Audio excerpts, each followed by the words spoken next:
sebenarnya banyak sekali masalah yang kami temukan, ya. Jadi dari 3 hakim ini saja muntahan masalahnya ternyata banyak sekali. Saya bukan orang hukum, tapi dengan adanya 16 guru besar komplain kepada hasil keputusan MK, dan saya tadi sempat mendengarkan pernyataan mantan MK Pak Hakim Arif Hidayat, ya, yang malah mengusulkan MK dibubarkan saja karena dia malu dan lain-lain. Itu kan sudah menunjukkan ada yang salah gitu. Pertanyaan, apakah Indonesia sekarang sedang baik-baik saja atau tidak? Ini tidak pernah terjadi di zamannya Soekarto, di zamannya Soeharto, bahkan di zamannya Pak SBY juga belum nampak betul seperti gejala sekarang. Bukan begitu mainnya. Kalau pengen berkompetisi di Pilpres, silahkan. Mau anak, mau saudara, mau ipar, silahkan. Tapi semua kan harus sesuai konstitusi. What? Indonesia tanah air beta, pusaka abadi nan jaya. Jelang pesta politik 5 tahunan, bukannya fokus pada pemenangan baca pres dari setiap koalisi, publik malah dihebohkan dengan gonjang-ganjing di tubuh Mahkamah Konstitusi. Hal tersebut dimulai dengan putusan MK soal batas usia capres yang dipandang melancarkan salah satu calon kontestan Pilpres 2024. Terbaru, terkait banyaknya laporan dugaan pelanggaran kode etik Hakim Konstitusi yang masuk ke Mahkamah Konstitusi atau MK, maka Majelis Kehormatan Mahkamah Konstitusi (MKK) menggelar sidang pendahuluan dengan 9 hakim konstitusi Senin kemarin. Saat ini sudah ada 18 laporan yang masuk. Jimli memahami semua keresahan para pelapor terhadap dugaan pelanggaran etik para hakim MK. Pihaknya menegaskan bahwa semua sepakat bahwa keputusan diambil hakim MK terkait syarat baru capres-cawapres merupakan tindakan di luar naral. Lalu yang menjadi pertanyaan, apakah keputusan MK dapat dibatalkan? Apakah posisi Prabowo Gibran dipastikan aman-aman saja? Tim Pemenangan Nasional atau TPN Ganjar Mahfud meminta independensi Majelis Kehormatan Mahkamah Konstitusi atau MK dalam menyelidiki dugaan pelanggaran etik Ketua MK Anwar Usman atas putusan batas usia capres-cawapres. Juru bicara Tim Pemenangan Nasional Ganjar Pranowo Mahfud MD, Tama S. Langkun, meminta Majelis Kehormatan MK dapat bersikap tegas pada Ketua MK Anwar Usman jika memang terbukti ada pelanggaran. TPN berharap setiap saksi yang dihadirkan dalam dugaan pelanggar etik Ketua MK juga dapat memberikan keterangan sebenarnya. TPN meminta agar Majelis Kehormatan MK dapat tegak lurus kepada konstitusi dan bukan pada kekuatan-kekuatan. Sementara Hakim Konstitusi Arif Hidayat mengaku sedih soal narasi Mahkamah Keluarga yang berkembang di masyarakat, bahkan munculnya sindiran-sindiran di media sosial usai putusan batas usia capres-cawapres. Pihaknya mengatakan bahwa julukan Mahkamah Keluarga merupakan hal yang mengerikan bagi dirinya, mengingat pengalamannya selama menjadi hakim konstitusi.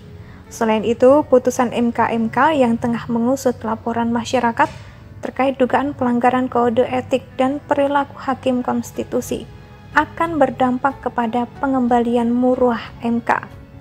Lagi-lagi, apakah ini ada kaitannya dengan Ketua MK, adik ipar Presiden Joko Widodo yang juga paman Gibran? Entahlah, terlepas ada kaitannya atau tidak. Tapi mengingat hubungan keluarga yang sedemikian dekatnya, maka tudingan bahwa putusan MK yang mengabulkan gugatan batas usia minimal cawapres yang disertai dengan pengecualiannya tersebut adalah hasil kesepakatan keluarga, tidak bisa dibantah, dan mungkin saja juga tudingan itu ada benarnya. Ketika konstitusi ditabrak dan aturan diubah sesuai selera, maka sesungguhnya itulah awal kehancuran demokrasi. Sebab bagaimana mungkin lembaga hukum dalam hal ini, MK bisa dimanfaatkan dan diperalat hanya demi mewujudkan kepentingan. Khawatirnya strategi kotor ini akan terus dilakukan ke depan termasuk pada hasil Pilpres 2024.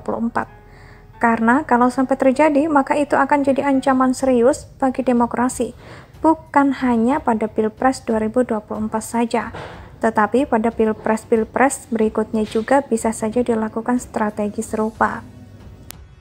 Jelang pesta politik 5 tahunan, bukannya fokus pada pemenangan baca pres dari setiap koalisi, publik malah dihebohkan dengan gonjang-ganjing di tubuh Mahkamah Konstitusi. Hal tersebut dimulai dengan putusan MK soal batas usia capres yang dipandang melancarkan salah satu calon kontestan Pilpres 2024.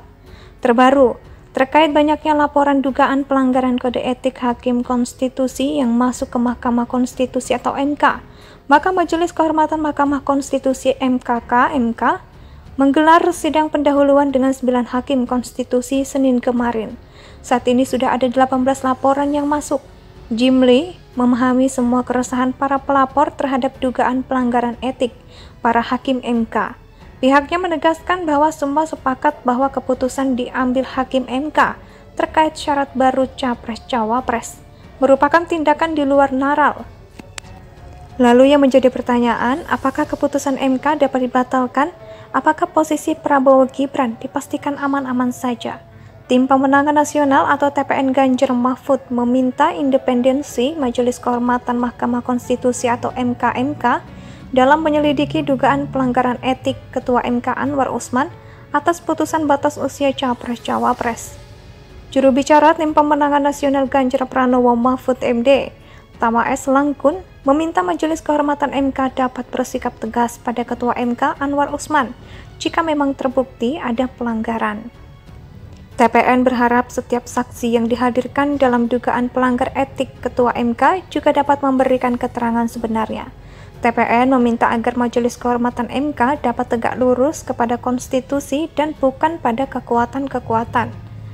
Sementara Hakim Konstitusi Arif Hidayat mengaku sedih soal narasi mahkamah keluarga yang berkembang di masyarakat, bahkan munculnya sindiran-sindiran di media sosial usai putusan batas usia Capres-Cawapres. Pihaknya mengatakan bahwa julukan mahkamah keluarga merupakan hal yang mengerikan bagi dirinya, mengingat pengalamannya selama menjadi hakim konstitusi. Selain itu, putusan MK yang tengah mengusut laporan masyarakat terkait dugaan pelanggaran kode etik dan perilaku hakim konstitusi akan berdampak kepada pengembalian muruah MK. Lagi-lagi, apakah ini ada kaitannya dengan Ketua MK, adik ipar Presiden Joko Widodo yang juga paman Gibran? Entahlah, terlepas ada kaitannya atau tidak. Tapi mengingat hubungan keluarga yang sedemikian dekatnya, maka tudingan bahwa putusan MK yang mengabulkan gugatan batas usia minimal cawapres yang disertai dengan pengecualiannya tersebut adalah hasil kesepakatan keluarga, tidak bisa dibantah, dan mungkin saja juga tudingan itu ada benarnya ketika konstitusi ditabrak dan aturan diubah sesuai selera. Indonesia sejak dulu kala tetap dipuja-puja bangsa.